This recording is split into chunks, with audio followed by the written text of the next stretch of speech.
Hi, it's Meredith again. In this video, I'm going to explore the risks and rewards of touch and goes. But the first question we have to answer is, what is a touch and go? Unfortunately, if you're looking to the FAA for guidance on this, you won't find much. Go figure.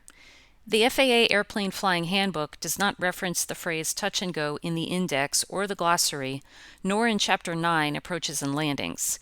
The FAA Pilot's Handbook of Aeronautical Knowledge doesn't mention it either. Touch and goes are not referenced in the Private Pilot Airman Certification Standards, and so are not tested on the Private Pilot Check Ride. It's almost as if the FAA believes that if they simply don't acknowledge this common maneuver, if they pretend it doesn't exist, pilots won't know about it and therefore won't do it, which is, of course, ridiculous. You have to look in the Pilot Controller Glossary section of the FAR AIM to learn that a touch and go is defined as, quote, an operation by an aircraft that lands and departs on a runway without stopping or exiting the runway. Now we're getting somewhere. So if you touch down, roll out for a bit, and then take off again without stopping or exiting the runway, that's considered a touch and go. But what if you bounce your landing and then make the wise decision to go around? Is that a go around or a touch and go? Or should we call it a bounce and go? Does it really matter what you call it as long as you don't wreck the airplane? So I know there are flight instructors who flat out refuse to let their students do touch and goes when the student is flying solo because the instructor is concerned that the student is more likely to lose control of the airplane, to have some sort of mishap in the transition from the touch to the go than if the student just made it a full stop landing. In just a moment here, we're going to explore what does that mean exactly? What is a full stop? To the touch and goes or taboo crowd, I say, you have a legitimate point. There are additional risks involved in the touch and go, including taking off with insufficient runway remaining after touching down long and/or too fast, not reconfiguring for takeoff by failing to retract the flaps or turn off the carburetor heat after landing, not correcting for a crosswind or failing to follow through with correction in the transition from the touchdown to the subsequent takeoff. But the greatest risk, especially with new pilots, is rushing the touch in anticipation of the go and making a hard landing, losing directional control, or other mishap resulting from a lack of attention. The first risk associated with a touch and go is taking off with insufficient runway remaining. We mitigate this risk in the same way we do for any other takeoff by knowing our aircraft's performance data and our available runway length. To determine how much runway you'll need to do a touch and go in your airplane, you must first determine the aircraft's landing distance over a 50-foot obstacle. For me and my Cessna 150 on an average day, that's about 1,100 feet. Next, determine the aircraft's takeoff distance over a 50-foot obstacle. For me and my Cessna 150, that's about 1,400 feet. Add the two numbers together, and for me, I get a conservative estimate of 2,500 feet. Remember that the takeoff part, the go part of the touch and go, does not start from a stop. You're already rolling, so you won't use as much runway as you estimated. But just like with fuel, it's always better to overestimate your required runway length. Okay, so we're using runway 5. Ahead of you off the departure and is going to make a right turn. If there's any crosswind now, I'm anticipating it's going to be slightly from the left. So we'll see how it goes on final here. 32 Echo. And I'm going to aim for the numbers. Clear for takeoff. Keep that at sight. 7176, go back. And if I'm not in position to go, by the time I'm halfway down the runway, we're going to make it a full stop. 1041 criteria, where are So you? that headwind is going to help. I will do my best. Aircraft calling about from the west. Say again the call sign. 132 Delta. Because it's gusty, I'm definitely not using full flaps today. I'm maybe going to use 10. Which is going to help me on the touch and go because getting configured for takeoff won't be that much of a challenge because I've only got 10 degrees of flaps and this aircraft is approved for takeoff with 10 degrees, so I could just let them be and I'd be fine. In this Cessna 150, if I take the flap switch and want to put the flaps down, I have to push the lever down, but as soon as I release it, the switch returns to the neutral position. If I take the switch and I flick it up, it'll stay up and the flaps retract, and then I return the switch to the neutral position.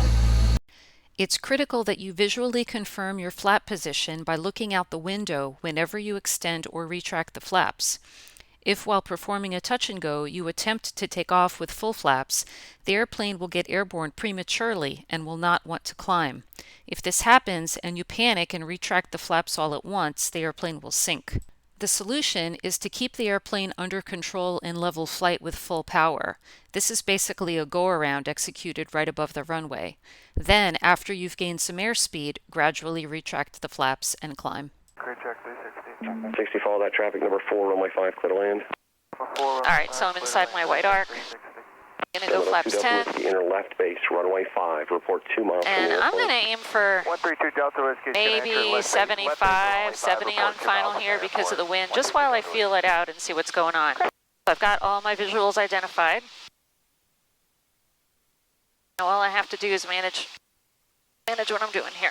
Ooh. This is a challenge today. I like it. When you start that crosswind, there'll be a gray Cessna turning and will be headed northbound, crossing in front of you. Shouldn't be a factor. All right, I'm clear of obstacles. All right, roger that. Thanks. Good check. Managing my speed given the wind. All right, I've got the runway made here, so power's coming to idle.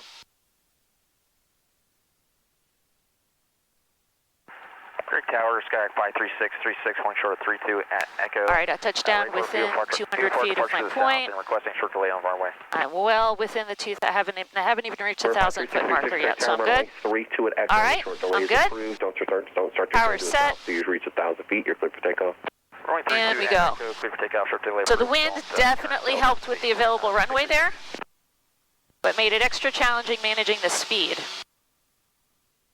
All right, so this time I'm coming in a little bit fast. Let's say I'm kind of freaked out by the wind and I'm adding a little too much extra speed here. It's maybe a little bit too high. And so I floated a little bit past my touchdown point.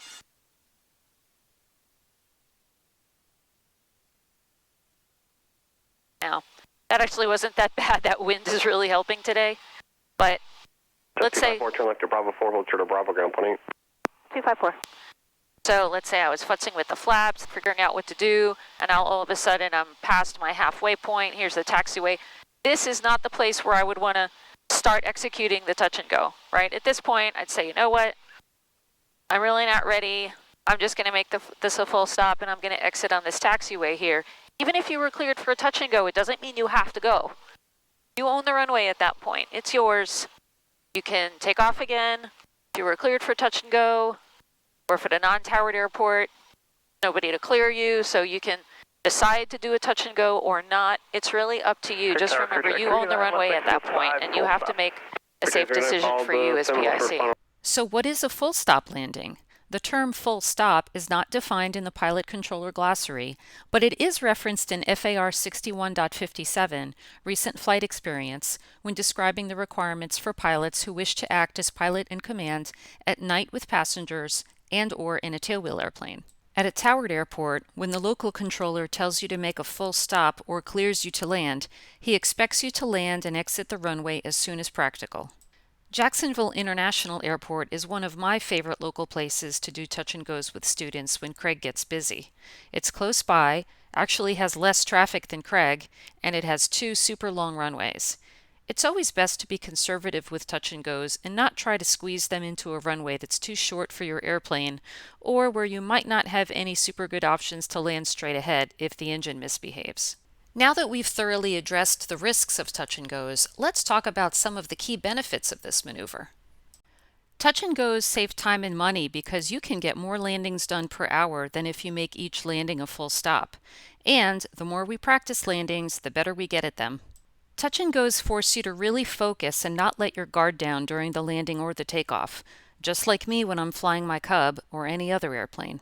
Touch and goes also allow the pilot to develop proficiency at keeping the aircraft under control if a normal landing suddenly turns into a bounce and go, as opposed to a go-around, where the airplane never touches down. The FAA only requires pilots to learn and demonstrate deliberate go-arounds, not accidental bounce and goes, but it can happen and you should be ready to deal with it.